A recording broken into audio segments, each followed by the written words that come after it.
Halo, Assalamualaikum Mas Simo. Waalaikumsalam warahmatullahi wabarakatuh. Pripun Pak Gus? Iya, Mas Simo ini pertanyaan ini penting banget loh. Gimana Pak? Iya, air itu mempengaruhi ini kan Mas, mempengaruhi kelapa sawit. Iya Pak Gus. Karena apa? Sawit itu kan tidak seperti tadi Mas ada irigasi ya. Iya Pak Gus. Ini kan mengandalkan curah hujan. Iya betul Pak. Kira-kira kan begitu. Mas, kan saya pernah dengar itu loh, pengaruh ke sawit istilahnya dry spell.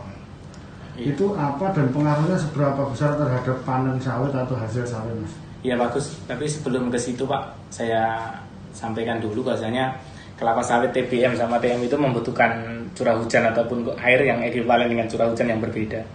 Jadi kalau TBM tanaman belum menghasilkan itu kebutuhannya per hari itu ekuivalen dengan 4 mm Pak Gus.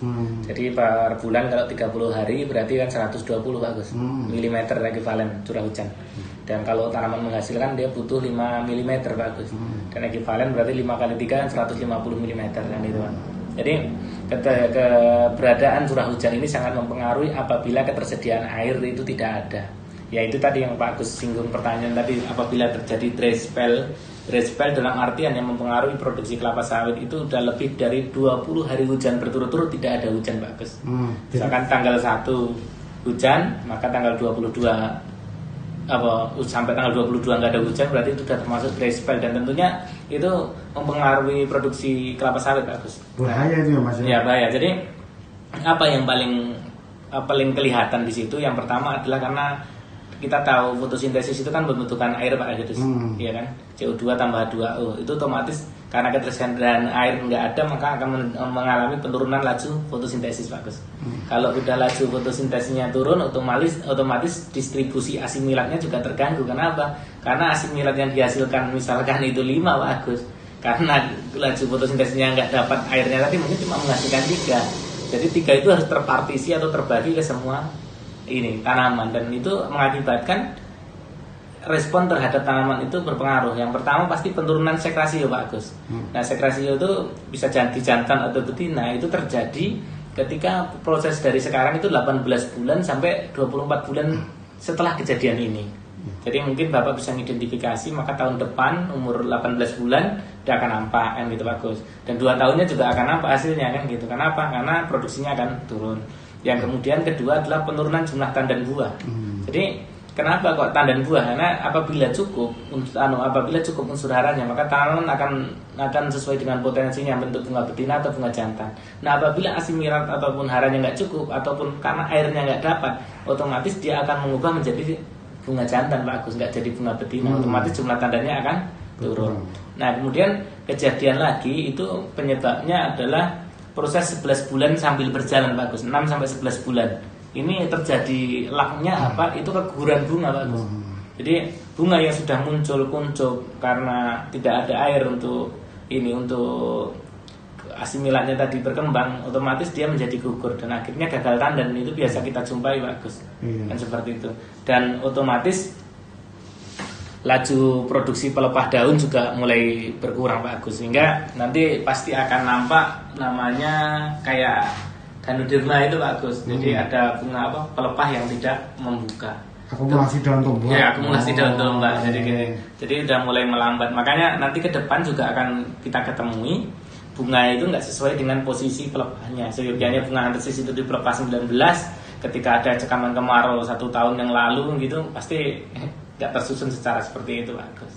Ya, Mas itu sekarang gini, pengaruhnya kan itu dry spell kira-kira pengaruh yang titik kritisnya ya kan. Di atasnya itu makanya di daerah NTT, Bali, Jawa Timur, Jawa Tengah itu makanya nggak nanam sawit ya kan Mas. Nah itu betul Pak Agus. Dry spell terus nggak kurang terus. Tapi sebenarnya Pak Agus, Bapak salah. Di Bali ada Pak tanaman sawit Pak Agus. Ada di bandara. Di bandara itu ada tanaman sawit, hanya nggak berbuah kan gitu. Karena apa nggak berbuah? Karena yaitu tadi terbatas dengan faktor yang namanya curah hujan.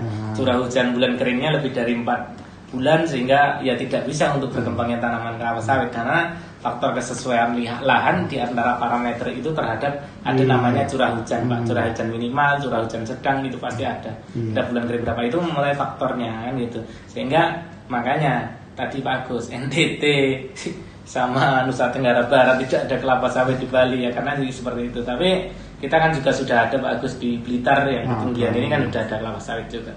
Ya, tapi kan tidak optimal. Iya, memang iya. Tapi daripada yang ini yang lainnya tidak potensi kan itu juga lebih baik Pak Agus. Ya. Mas, terus ini masih kaitannya dengan itu.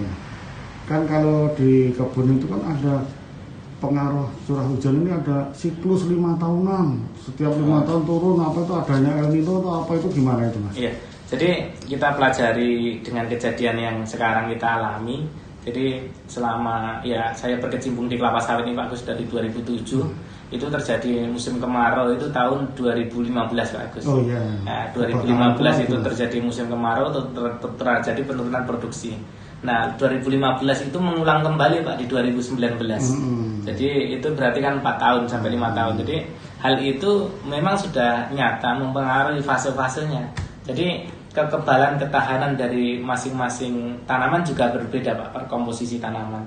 Jadi siklus itu memang ada, itu namanya ya juga inner cycle. Jadi termasuk faktor keringnya itu juga dipengaruhi nanti kayak seperti halnya ini banjir buah. Oh nanti siklus 4 tahunan, padahal sebenarnya setiap tahun juga berbuah, tapi ada buah puncaknya karena faktor yang mempengaruhi turunnya buah itu pasti faktor iklim tadi. Karena setiap 4 tahun atau 5 tahun sekali juga terjadi kekeringan Pak Agus. Iya.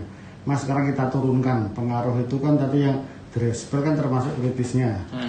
Kalau kurangnya itu sikit-sikit berapa mili itu pengaruhnya gimana Mas di kekeringan di pohon, penurunan produksinya gitu? Iya kan gini, jadi kan ada namanya aja defisit air itu per stadium ada Pak Agus. Nah itulah gimana itu Mas? Ada yang kalau kurang dari 200 mm defisit air dalam kurun waktu 1 tahun itu pengaruh terhadap produksi itu 0 sampai 10% Pak Agus. Sudah tahu juga ya Mas ahli. Jadi kemudian defisit air terjadi 200 sampai 300 mm itu antara 10 sampai 20% penurunan produksi. Nah, itu stadium 2. Nah, stadium 3 kan gitu antara 300 sampai 400 Pak Agus. Itu 30 kan sampai 40%. Seperti itu Pak Agus. Nah, di atas itu bisa lebih dari 40% stadium 4, 5 dan selanjutnya Pak Agus. Karena jadi ada faktor yang memang mengaruhi bahwasannya air itu memang sangat dibutuhkan untuk tanaman kelapa sawit tumbuh dan berproduksi dengan baik. Kalau udah dokter sawit itu ya kalau curah hujan segini turunnya segini. Ya, ini kan berkat netizen maupun sobat sawit juga di tanah air Pak. Iya, kita juga harus belajar untuk membantu teman-teman yang lain. Setidaknya jangan sampai keblinger untuk menetapkan sesuatu itu. Kadang-kadang yang disalahkan bukan faktor yang menyebabkannya Pak. Iya.